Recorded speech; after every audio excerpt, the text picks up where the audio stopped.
Good evening to everyone. आप सभी का स्वागत है अपने चैनल पे।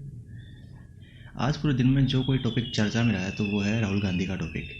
मामला क्या था, संवैधानिक प्रावधान क्या है, उसके बारे में वो हम आज जानेंगे आज की वीडियो में। चलिए शुरू करते हैं आज की वीडियो।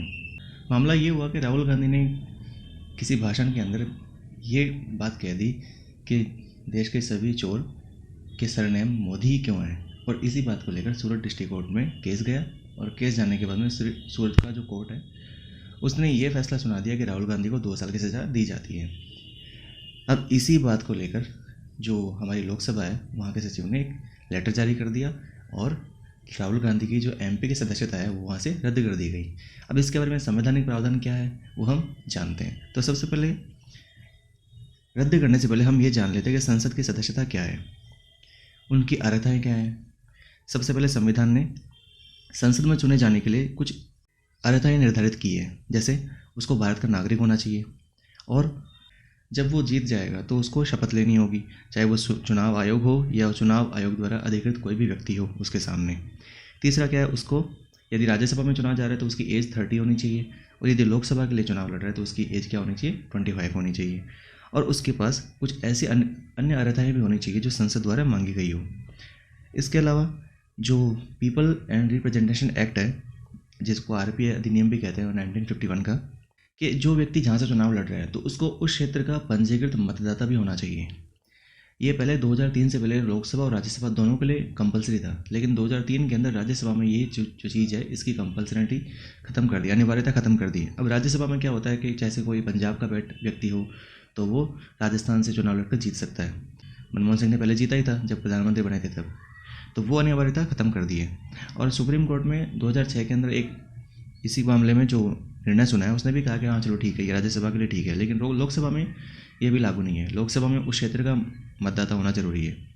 दूसरा क्या कह रहे हैं कि यदि कोई व्यक्ति SC या ST कैटेगरी से आरक्षण का लाभ ले रहा है तो यदि वहाँ की कोई सीट आई हुई है तो उसको उस सीट पर चुनाव लड़ना है तो उस कम्युनिटी का सदस्य होना भी ज़रूरी है।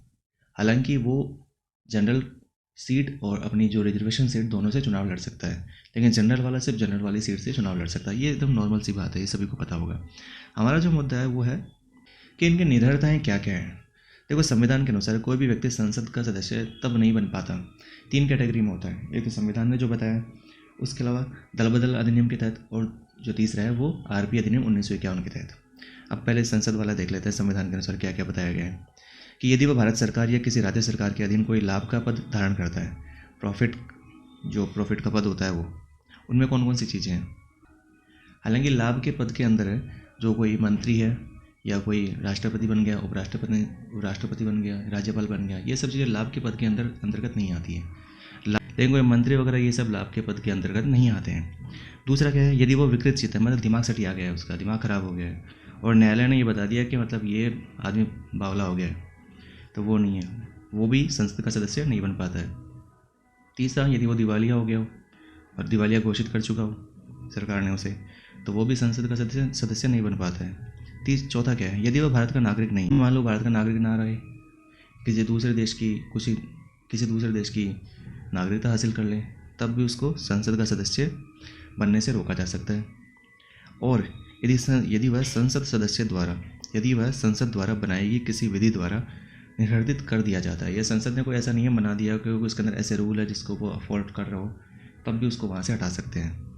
अगला क्या है देखते हैं। अभी राहुल गांधी को जिस मुद्दे या जिस रूल के तहत हटाया गया है वो यही है, RP अधिनियम 1951 के तहत। इस अधिनियम के तहत देखो कौन कौन सी चीज़ों के तहत उसको संसद से हटा सकते हैं, उसकी सदस्यता समाप्त कर सकते हैं, मेंबरशिप टर्मिनेट कर सकते हैं। देखो, सबसे पहली चीज़ तो ये है कि यदि वो कोई चुनाव में कोई अपराध में हो या कोई करप्शन का मामला उस पर लग गया हो और उसको दोषी भी करार दे दिया गया हो, तब भी उसको हटा सकते हैं। दूसरा, उसको किसी अपराध में 2 वर्ष या उससे अधिक की सज़ा न हुई हो। यही वो नियम है जिसके कारण राहुल गांधी को हटाया गया है, उनकी मेंबरशिप खत्म की गई है कि कोई भी व्यक्ति को 2 वर्ष या उससे ज़्यादा की सज़ा दी गई हो तो उसकी संसद की सदस्यता समाप्त कर सकते हैं। लेकिन यदि कोई डिटेंड किया गया हो, डिटेंशन लॉ के तहत यदि कोई प्रतिबंधित किया गया हो, तो उसको नहीं माना जाएगा। वो तो जैसे 3 साल तक कर सको, 4 साल कर दो, वो इस कैटेगरी के अंदर नहीं आता है। लेकिन राहुल गांधी को 2 वर्ष से उससे ज़्यादा सजा हुई है, ना कि कोई डिटेंशन हुआ है। अगला क्या है, कि वह कोई निर्धारित समय के अंदर कोई चुनावी खर्चा की जो रिपोर्ट है या उनका ब्यौरा है उसको देने में असफल रहा हो। मान लो चुनाव आयोग ने मांगा कि भाई आपने कितना रुपया खर्च किया बताओ, अरे वो दे ही नहीं, तब भी उसकी सदस्यता समाप्त की जा सकती है। अगला क्या है, यदि उसको कोई सरकारी ठेका या काम या सेवा में कोई दिलचस्पी ना हो। सिंपल सा मतलब है कि यदि सरकारी काम में उसको इंटरेस्ट नहीं होगा तो भाई उसका बनने का मतलब क्या है, तो इसके कारण भी उसकी सदस्यता समाप्त की जा सकती है।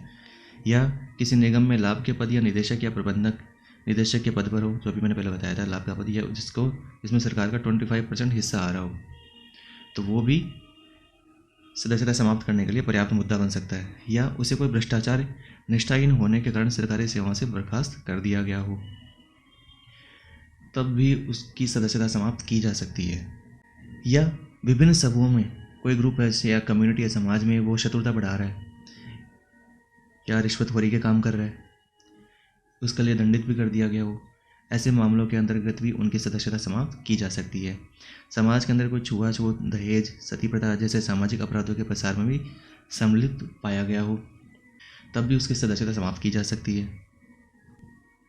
इन सब मामलों के अंतर्गत जो फैसला देगा वो राष्ट्रपति देगा चुनाव से संबंधित मामलों में। लेकिन राष्ट्रपति को क्या करना चाहिए, जो इलेक्शन कमीशन है वहाँ से बातचीत करके राय वगैरह लेकर मशवरा कर फिर बाद में आगे अपना फैसला लेना चाहिए।